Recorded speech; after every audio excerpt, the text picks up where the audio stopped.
faith, family, fun. Join the hangout. CFH. Good morning and welcome to your weekly hangout spot right here on the Catholic Family Hangout with the Nkosi family, presented by myself, Leander Tema.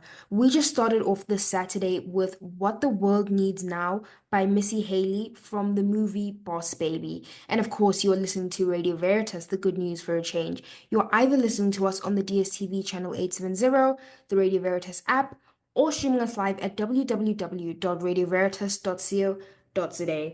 There is also the likelihood that you are catching up on this podcast, and currently we do have it available on Spotify, but in a few weeks' time, we will be trying to release the podcast on other platforms. So if you're interested in keeping up to date with when the podcast is available, where else you can find it, make sure that you follow us on our Instagram or our TikTok pages at Catholic Family Hangout.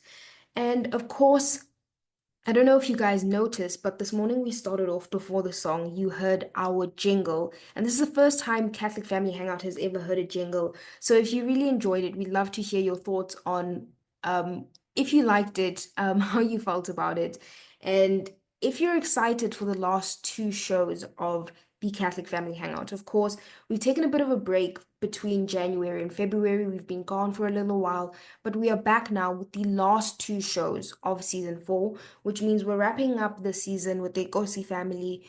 And also, because it is February, we're branching into a new topic. Obviously, it is a month of love. We're diving into topics around love, what love means. It is also the month of the Holy Family. And there's no better fitting theme for this month than love and the Holy Family, because obviously, over the course of season 4, we have gotten to know a fantastic family, the Nkosi family, who I obviously have with me this morning. And of course, I've got Giabetswe with me today. How are you doing today, Giabetswe? Good, thanks, and you, Leander. I'm doing wonderful, thank you. Obviously, we'd love to let the listeners know. Don't mind, Kiabeto is just starting to lose her voice a little bit. I think it's all the passion and the excitement of being back at varsity. But of course, we have a jam-packed show for you guys. As I mentioned, we're getting into a bit of a conversation around love, what love means, the importance of it, as well as Valentine's Day. We decided to bump it up to this week as we know that next week is Valentine's Day, but we decided it's fitting to start with Valentine's Day so that next week, the last show with the Nkosi family, as well as the last show presented by me, we get to have a full-on reflection on the time that we've spent together on the Catholic Family Hangout. But before we get into anything further, we'll be listening to Beautiful by Holvey. And welcome back. You are still tuned into the Catholic Family Hangout with the Nkosi family, presented by myself, Leander Tema. We just played you Beautiful by Holvey, and of course, you are listening to Radio Veritas, the good news for a change. You are either listening to us on the DSTV channel 870, the Radio Veritas app, or streaming us live at www.radioveritas.co.za.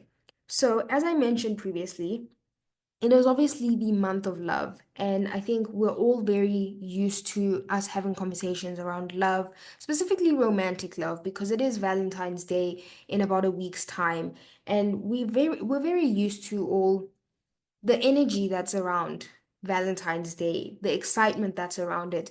Obviously, within a school context, I think it's something that is brought up quite a bit repeatedly because we've got so much energy around Valentine's Day becomes something that is somewhat of a holiday, a non-holiday holiday, if that makes sense. But I think the most important part of Valentine's Day and even February as a whole is just the idea of love. And we obviously Valentine's Day, we focus a lot on romantic love, but that is not the end all and be all of Valentine's. Obviously, there are lots of different types of love that you get to experience, such as family love, such as platonic love. Um, and I think it's really interesting that we focus so heavily on romantic love versus the other types of love. And Kiabetswe, in the past week, I've started listening to a few different podcasts. I think I've been trying to be more mindful and just spend my times more peacefully. And one of the podcasts that I was listening to, this girl was talking about how people rarely bring up the different types of love, specifically even platonic love, because it's one of those where people, we like to tend to overly romanticize romantic relationships, which obviously they are beautiful and it is lovely for everyone who is in a romantic relationship. But as I'm mentioning, there are different types of love and they all kind of impact us in different ways. So, do you find in your personal life, when it comes to maybe your own self, how you see love, or maybe even conversations that you have with friends or family? Do you think that the people around you prioritize romantic love or talk about romantic love more than they do the other types of love, such as family love or platonic love? So, Leander, this is very interesting. I think in my family, platonic love is the one that's mentioned a lot. I'm not really sure about romantic relationships because I don't think we've ever really talked about it. That's gonna be one hell of a problem by the time I start to mention it, most probably at home. But we normally embrace platonic relationships because I think we tend to realize that it's friendships that have been with that it's friends basically who have been with us through every single journey in life. And it's nothing but just platonic. I don't even know how to describe platonic, Leander. Yeah, no, definitely. I think platonic love is, I honestly think it transcends just saying, oh, somebody's my friend. I think it's so much more than just a casual thing. I think in many ways for me, platonic love is very similar to that of like family love. I never really am able to differentiate the two because I think your friends oftentimes become like your chosen family. And you're mentioning something important that it's something that obviously shapes you. I think many people, yes, a lot of people get into romantic relationships, but everybody in their life at some point has experienced some sort of platonic love or like a really strong relationship with a family member who becomes like your best friend in a sense. And I just wanted to know from you, obviously we've even had Sepiso on the show previously, and she is one of those people that you have expressed is one of your very close friends and somebody that you experience, I suppose, this platonic love with. So I wanted to know from you, how do you think that friendships and family relationships kind of shape the person that you are? Because obviously, yes, it's something that I don't think we think about as much as we do romantic relationships. Like, I don't think many friends will have like a friendship anniversary or they won't celebrate like them being friends every month, like somebody would with a month anniversary or like a month anniversary sort of situation. But I wanted to know from you, how do you find yourself remembering the importance of these platonic relationships or even family relationships, and how do you find it pushing you to be a better person, if that makes sense? It definitely makes sense, Leander. So I think, firstly, being around people who appreciate me just shows the fact that these people love me. And I think the saying that says, "Show me your friends, and I'll show you how far you go." I specifically think that even with friendships and family, like what your family is, a part of it is who you are.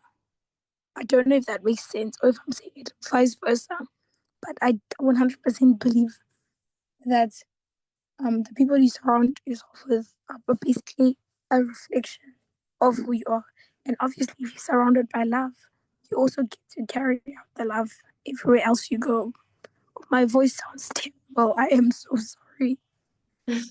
No, no, I think we obviously can all hear you, and I definitely agree with what you're saying about who you surround yourself with is kind of who you are. Obviously, you can't um I think to some extent we like to try and look at it in like two sides of a coin, if that makes sense. Like there's always the saying that who you surround yourself with or where you come from is kind of who you are, or like if that makes sense, like your environment becomes shapes who you become. But then on the other side of the coin, there's also the whole thing of trying to not make people feel bad for where they come from and trying to say that like if you come from a really bad place, that means you're automatically going to become a really bad person. So I think it's quite interesting because it's very nuanced.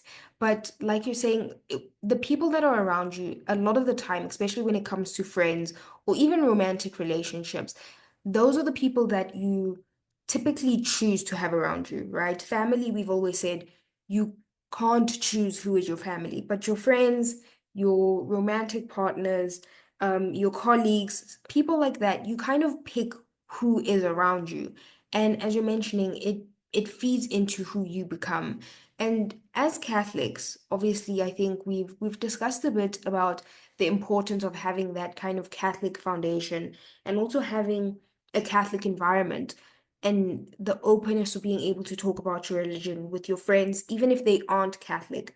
But do you find yourself um trying to prioritize relationships or trying to find relationships with people who are maybe Catholic or maybe people who are religious? Do you think that that is important for you when it comes to engaging with somebody or connecting with somebody, even if they're not Catholic? I think sometimes even if like maybe they're just a religious person, because obviously I think then they have somewhat similar values as someone who is Catholic per se. Do you find yourself ever swaying towards somebody because they are religious, similar to you? Or do you think it doesn't necessarily matter when it comes to the friendships and the relationships that you pick? So, Leanne, I think it. I don't know, man. I think I just simply attract people who are religious, people who are either Christian, Catholic, either in Anglican, and yeah, I think it's some for me. It's something that comes on naturally because I've never had a friendship or any sort of, I don't know, any family relationship with an atheist, for example, because that would be so difficult for me because basically we believe in two different things. And I think that will also make me question the type of relationship we both have. Because if we have, I feel like when it comes to faith, you just genuinely have to know where your head is at. And I think it becomes difficult if you and your friend have two different perspectives. I think that's all for now. Mm. But do you think then it's like, yes, obviously it is difficult to have that sort of relationship with somebody, but do you think it's impossible per se? Because I think um in some in some senses, right, there's obviously different types of friends for different types of situations, if that makes sense. And obviously, as Catholics, we never try to discriminate against somebody just purely because we aren't the same religion. You know, I think even as South Africans, that's kind of the ethos that we have, if that makes sense. Like the whole idea of a rainbow nation, of not turning away somebody because they are different to you, right? Obviously, we're not promoting not being friends, and obviously having a preference for people who are religious is obviously okay, but do you think that it is possible for you to still have a healthy and happy relationship or friendship with somebody who is of a different religion to you, or maybe isn't even religious at all? Because obviously there is different friends for different time periods, if that makes sense. Like you could have a friend that is just for adversity. You can have a friend who you just go to church with. You can have a friend who kind of fits all those areas of life. Do you find yourself being able to envision a relationship or a friendship like that? You know, Leander, I think it's possible to have a friendship where the both of you believe in two different things.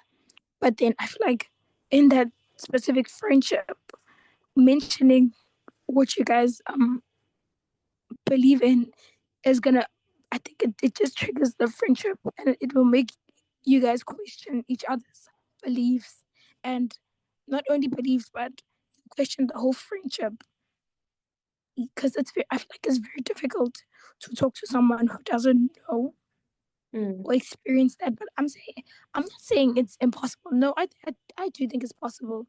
It's just that I haven't personally encountered that. Have you perhaps maybe encountered something along I those lines? Yeah, I think it's interesting for me because a lot of my friends kind of not even by choice, but out of I'm not even sure like the wording for it, but a lot of my friends are of a different religion to me or aren't religious at all. And it was quite interesting for me growing up because a lot of the friends that I made were from school and going to a Catholic school, it was interesting to kind of just have these completely different values and systems that other people share or other people have within the context of a school that obviously prioritizes Catholic education. And I definitely agree. It is a bit difficult sometimes, especially when it goes towards a conversation about religion. Because I think sometimes religion is one of those where people always say it's a difficult conversation to have. But I think it's only difficult because people often lack tolerance, and it becomes a situation where people want to debate or want to fight. And when it gets to that, it sometimes becomes a thing of who's wrong, who's right.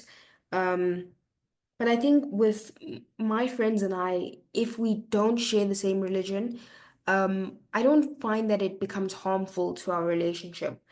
I think it's just one of those where I accept their own beliefs and I think they accept my own beliefs. But I think for me, where relationships become a little bit turbulent, or I wouldn't see myself veering towards a relationship or a friendship like that, is where somebody may perhaps have like very, very, very strong belief systems that are completely different. So maybe like very different political systems, or they are generally a person who kind of is filled with hatred, if that makes sense. I think there's some characteristics where I don't think it's negotiable for me to be friends with somebody like that. Like, for example, if somebody is racist or somebody is homophobic or just generally speaking hateful towards other groups of people, I think that's the only time where I kind of draw the line in the sand to say this is not a relationship that I'm interested in continuing with. But the interesting thing about the month of love, and I suppose Valentine's Day, it reminds us, as much as yes, we always focus on the romantic aspect of it, it does remind us about the tolerance that you have to have when you are entering into a relationship, whether it's a friendship, whether it's a romantic relationship, or even if it's just having a relationship with your family, you always need to have tolerance and understanding for others. And I think that's something that we can unpack a little bit further as we continue on with the show, when we get into our chat with Father, when we get into our mental health chat. But I think this has been very insightful for me, and I'm really excited for what more we get to discuss around love and the importance of love and how it shapes us. But before we get into that, I think the most important thing, as I'm saying, is the tolerance and the love. And there's nobody else who loves us more than Jesus. And that's why I think right now we'll be listening to Jesus Loves Me, Yes, I Know. And that was Jesus Loves Me, Yes, I Know. You're listening to the Catholic Family Hangout with the Nkosi family on Radio Veritas. You're listening to us either on the DSTV channel 870, the Radio Veritas app, or streaming us live at www.radioveritas.co.za. Unfortunately, we can't have Father on today for the talk, but fortunately, I think you guys have Leander and I, and we will try our very best to give you insight on what we know. So, Leander, I hope you're ready for the Valentine's chat. I think this chat is mostly important because, as you said, focusing on different types of love. And I myself didn't know that there was different types of love. I only found out today, but I did know about platonic friendships and platonic relationships. But I don't think I ever considered that as a type of love. And so, Leanna, do you know what Valentine's Day is? Yeah, so obviously when we were preparing for the show, we researched a bit. And obviously we all know that Valentine's Day we typically celebrate it on February the 14th. And it's one of those where it's very ironic if you ask me that a lot of the traditions that we celebrate like on a day-to-day basis are based in Christian faith.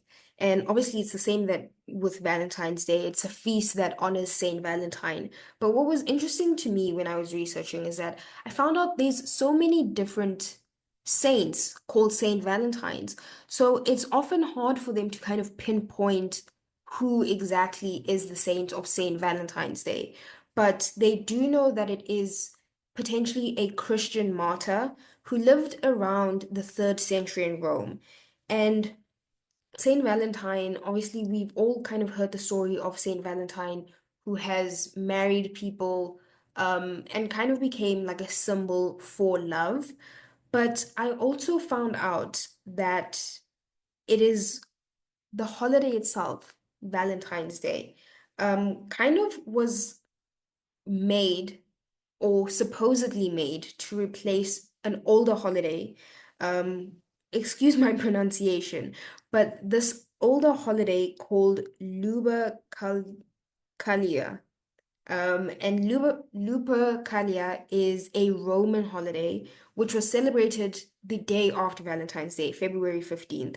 But it's kind of known as a bit of a more scandalous holiday from what I've read up on, where women would write their names on a clay tablet and then men would draw from a jar and then they get paired randomly with another person. So I think it makes sense why they decided to kind of rebrand this and rather take Saint Valentine's as a symbol of love and kind of hope and create this very beautiful and romantic holiday. But obviously, as we're mentioning, Valentine's Day, yes, we can always look at it from the perspective of a romantic holiday, which is how a lot of people kind of celebrate it. But it's obviously just the base of it is a reminder of true love. And Kiabetse, with that in mind, I just wanted to know from you, what do you think Valentine's is? What is it like? What does Valentine's Day mean to you personally? And how do you typically tend to celebrate it? I think Valentine's Day is the connection between love and sacrifice because obviously, as Catholics, we believe that Jesus died on the cross for us, and that sacrifice is just shows how much He loves us. And I think, and celebrating Valentine's, I think I even forgot when Valentine's Day is, but because normally last year we were in classes, but normally I just like to dress up, wear red or pink. I I don't know why we wear pink though, but I know red is associated with love, and I don't even know what I do for Valentine's Day. Liana, do you do something to celebrate Valentine's Day? I think my celebration of Valentine's Day has completely changed now that I'm kind of an adult and I'm out of high school because all the previous Valentine's Days, it was always a thing where like the grade 11s would rally up and they would sell roses and I believe like goodie bags and different teddy bears that you could like send to other schools and kind of just raise money for the matric dance. And so obviously Valentine's Day, because we were at school, it became something that was so big where like you'd come to school and you'd wear civvies and everybody would be excited about the roses. And I think that's where I kind of didn't care for Valentine's Day. Like my disinterest in Valentine's Day started because I was like, this is such a it's kind of like a popularity contest, how it's always been celebrated for me. But now that I'm older, I don't find myself celebrating it. Um, Especially because, like you mentioning, last year it was quite interesting because Valentine's Day was also Ash Wednesday. So it was a bit strange as a Catholic to try and celebrate Valentine's Day. It didn't seem like completely exciting or completely like something that I was interested in partaking in.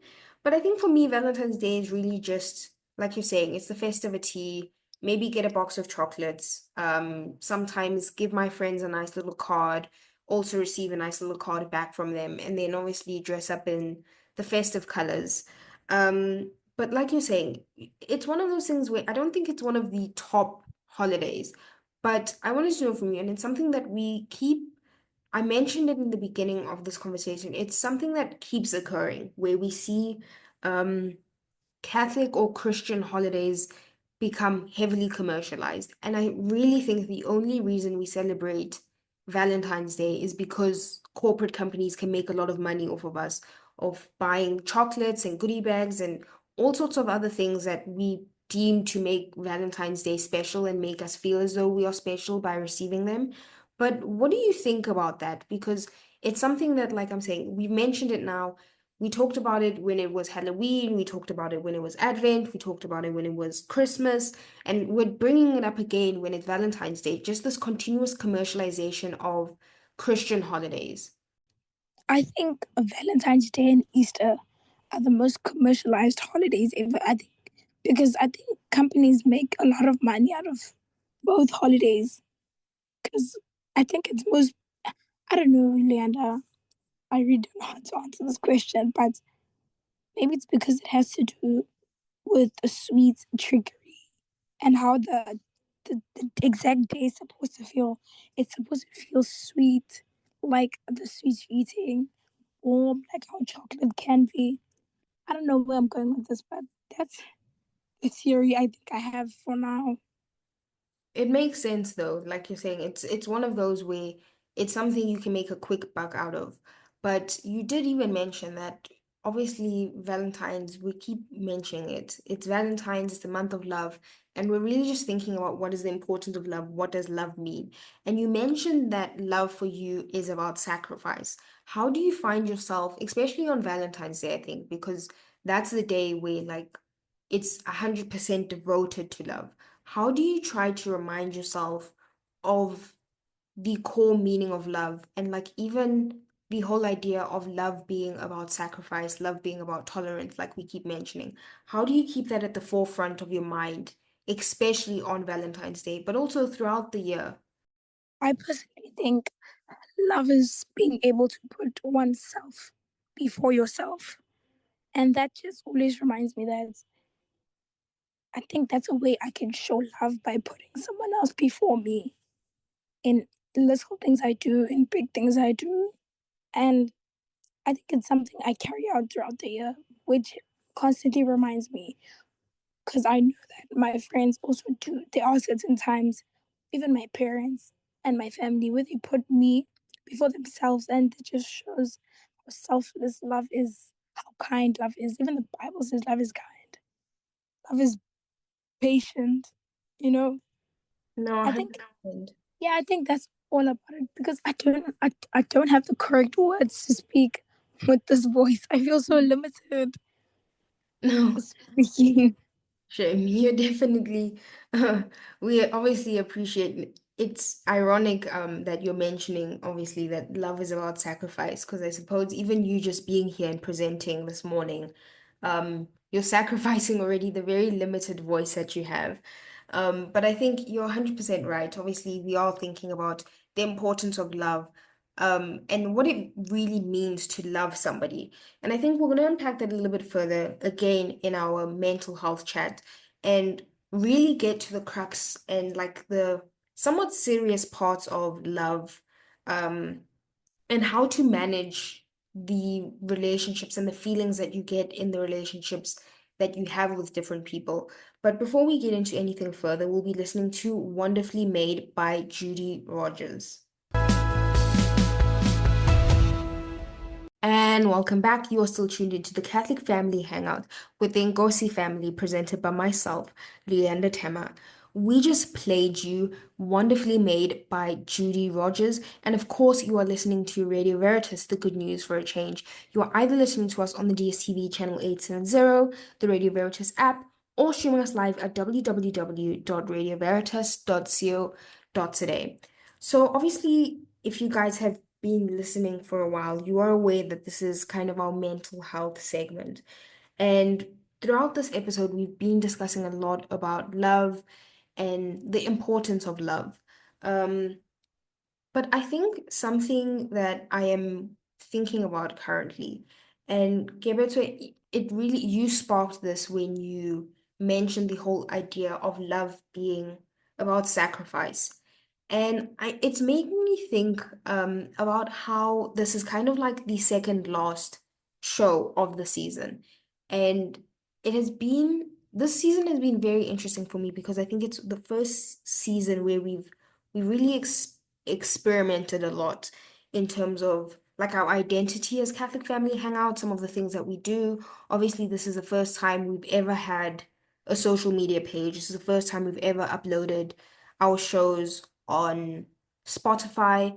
And it's also, I was doing the math and we're about 46 episodes into Catholic Family Hangouts as a whole, which is extraordinary to think about. Um, and obviously, we're going to be reflecting on this whole experience a little bit further in obviously our reflection today, but also next week when we do our finale. And it's been quite an interesting time period because obviously, I think, yeah, this is the first time we've ever had a family where it's not a full-blown, lots of different family members, if that makes sense. And I think it's kind of given me the opportunity to get to know you one-on-one a lot more than I potentially would have gotten to know previous family members. And obviously, it's kind of the relationship we have is obviously a work relationship, but I think it's been really interesting. Getting to know somebody who's the same age as me, who is also kind of in a field where I am also going into, and is obviously also a Catholic person who I'm able to just have open and honest conversations with. And if I do say so myself, I think we've got a pretty healthy relationship. And as we've been mentioning, relationships are very difficult and they can be difficult if it's a family relationship, a romantic relationship, a platonic relationship. And we did mention one of the key things, at least Geberit, you did mention, one of the key things that makes a relationship somewhat difficult to manage is sometimes a difference in belief. But how do you find yourself, I suppose, outside of a difference of belief or a difference in opinion with other people? How do you find yourself trying to nurture a healthy relationship, whether it be a friendship, whether it be a relationship with your family, a romantic relationship? How do you find yourself trying to navigate that sort of thing to make sure that you both have a happy, healthy relationship and you both feel loved and heard and appreciated? Firstly, I think in any friendship relationship, I think when you should learn how to point out things that don't sit well with you in a friendship, because you should be comfortable with talking to that person as a friend, and having having good qualities set out a good friendship, like having the quality of caring, the quality of love, the quality of happiness, and even the quality of sharing could just blossom friendships and relationships. I think I agree with you very heavily there. And I think the base of a healthy relationship for me is open communication, honestly speaking. I think I'm somebody who loves to express himself and loves to not only be heard, but I love to hear what is going on with other people. I love to hear what's going on in their lives. I love to hear how they're doing. I love to just keep up with people and really just touch base and know like really truly, because I think a lot of the time we ask our friends or we ask people like, oh, how are you doing, and everybody's like, oh, I'm okay, like it's an instinctive thing to do. And we very rarely get to open up and be vulnerable with people about how we're really truly doing. So I think for me the base of a healthy relationship is kind of just establishing that time to be able to say, okay, I know that we are busy a lot of the time, we all have a lot of things that we're doing, but if we can have at least 10 minutes, in a week, every few weeks, where we just sit and we are honest with one another and we have a conversation about how we're doing, what we've been up to the past couple of months. I think that for me creates a healthy space, but also a really important part. And obviously, as young people, I don't know if you've found this, but I think as I'm growing up, I'm appreciating more the kind of the I don't know what to call it necessarily, but I suppose it's kind of this thought process that society has, or this idea that society keeps telling us, that in order to have a healthy relationship with somebody else, you have to have a healthy relationship with yourself. And obviously, that stems with self-love and growing and learning more about yourself.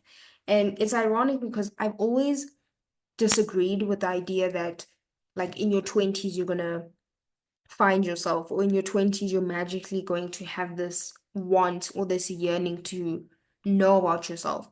But it's ironic because I find myself in that position where I think it's the first time where I'm kind of in a situation, a transitional point in my life where I'm finishing varsity and I'm moving on to other endeavors and I'm going into the working world soon. And I've got nothing else to do, if that makes sense. I'm not forced to do extracurriculars at varsity. I'm not forced to sit every single day, all day at school. Obviously, yes, I still have commitments that I have, but I find I've got so much more time to think about who I am as a person.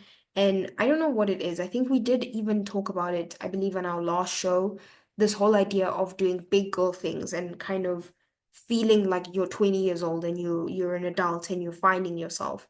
And I wanted to know from you, how do you navigate trying to give yourself, I suppose, that self-love and that self-appreciation, trying to uplift yourself, trying to nurture yourself, while also still trying to navigate your own personality and maybe trying to find any problem areas that you might have and trying to remedy those so that you become a better person, not just for yourself, but also for the people that you have relationships with. Leander, I struggle so much with trying new things, especially when it comes to food. But I think one way or another, I always tend to listen to songs that try and uplift me. I read books that try to grow my mindset and my mental health. I just love things that can just make me grow and become a better person, especially when it's theory related or reading related. Because I think in the humanities faculty, you are bound to read a lot. And I think, in a way, I'm so grateful for that because if it wasn't for that, the love of reading, I don't think I'd know so much that I know right now. And I think for me to love myself more, I should just continue doing things I like. Like for some day, some like in between um school now, I want to go and hike Lion's Head. You see, Leander, if I can hike Lion's Head and come back in one piece, I would have achieved something big this year. I think it's definitely possible, obviously, because at least you're thinking about something that you'd like to achieve and a goal that you're working towards.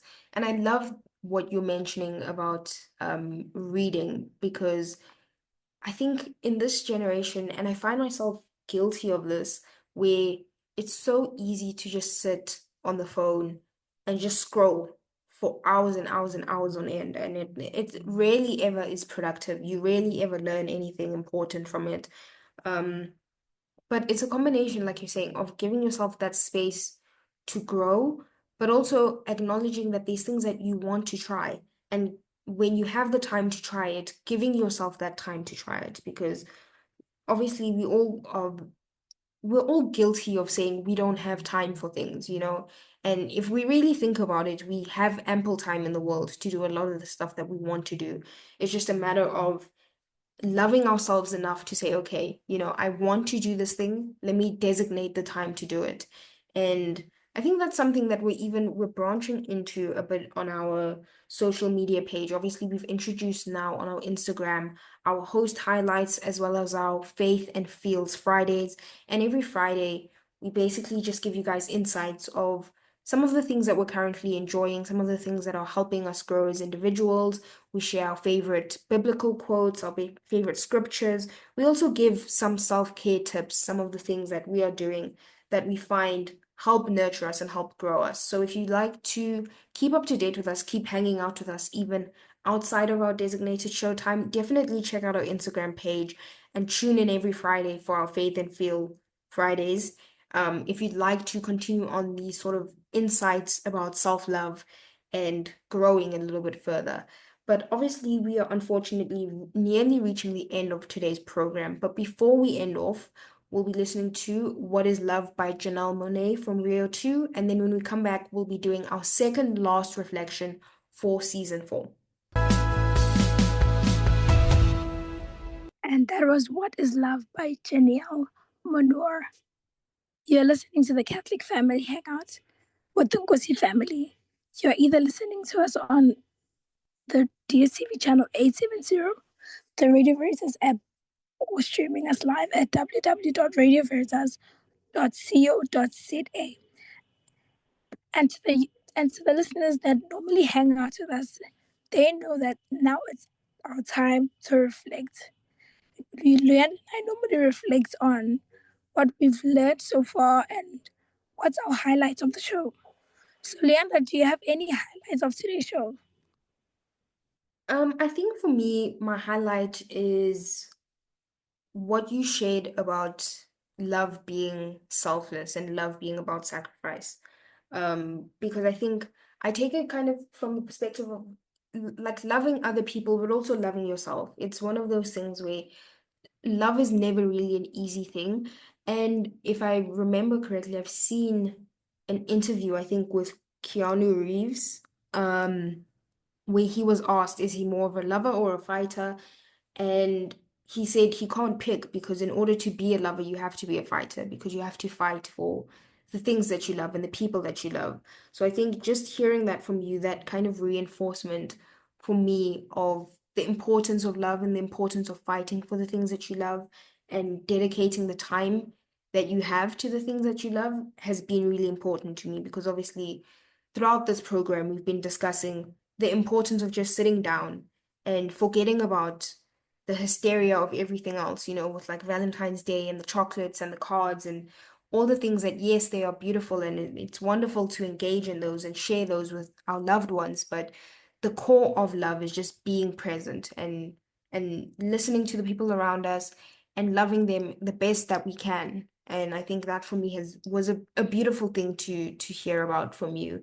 But Gebeto, what's something that you've taken away from today's show? I think learning about different types of love, Leandra. As I said previously, I'm just a person who didn't even know there was different types of love. And I think now I know that there's actually a handful types of love. And I think with that, I think I'm going to go share that information with my friend after the show. No, definitely. I think it's one of those things where that's the beauty of just having the program in general, the opportunity to learn from one another, the opportunity to engage with one another. And obviously, if you've been listening, if you've been a long time listener, or you just started listening to us recently, we'd love to hear from you guys. We'd love to hear your insights, some of the things that you've been enjoying, perhaps of season 4 as we're wrapping up, some of your thoughts, some of your comments. You have the option to either message us on 074 206 2606, start your message off with family, followed by your name, or you can remain anonymous. And you can share anything that you've kind of learned from season 4. Maybe you've been a long-term listener of Catholic Family Hangouts and you just like to reflect on any of the things that any of the time that you've spent with us, anything that you've learned throughout this period. But obviously, unfortunately, we are reaching the end of today's program. We're also reaching, as I keep mentioning, the end of season 4. And I'm not sure if I have discussed this previously on air with the listeners. Obviously, if you follow us on our Instagram page, you are aware that season 4 will be my last season with Catholic Family Hangout as a presenter. So from season 5 onwards, we will be having a new host, Tandolotu Madinani. You guys heard from her around this time last year with the Madinani family. She was joined by her cousins, but um, we'll get into a bit of a reflection on the time that I've spent on Catholic Family Hangout, obviously as well the time that Gerardo has spent on Catholic Family Hangout. But I just wanted to say in the meantime, thank you to anybody who has tuned in, who has continued to tune in. Um, Even if you're a listener who's been listening to me since I was on TYT, thank you so much for all the support. And of course, I'll still be behind the scenes with Catholic Family Hangout, so you guys will not be missing me completely. But unfortunately, my time at Radio Veritas as a presenter is slowly coming to an end. But we obviously still have another episode. And if you ever miss any of the episodes, if you ever want to catch up on any of the things that we've ever discussed, you can always tune into our Spotify podcast. We upload a new episode every Wednesday. So you can tune into that and We are also uploading the podcast onto other platforms very soon, so stay tuned for more information regarding that. But unfortunately, we have come to the end of today's program. A reminder to tune in again next week for our last ever show for season 4 with the Nkosi family. But for now, from myself, Leander, And myself, Gabby. have a blessed day ahead and tune in again, same time, same place, on your favorite Catholic family hangout spot.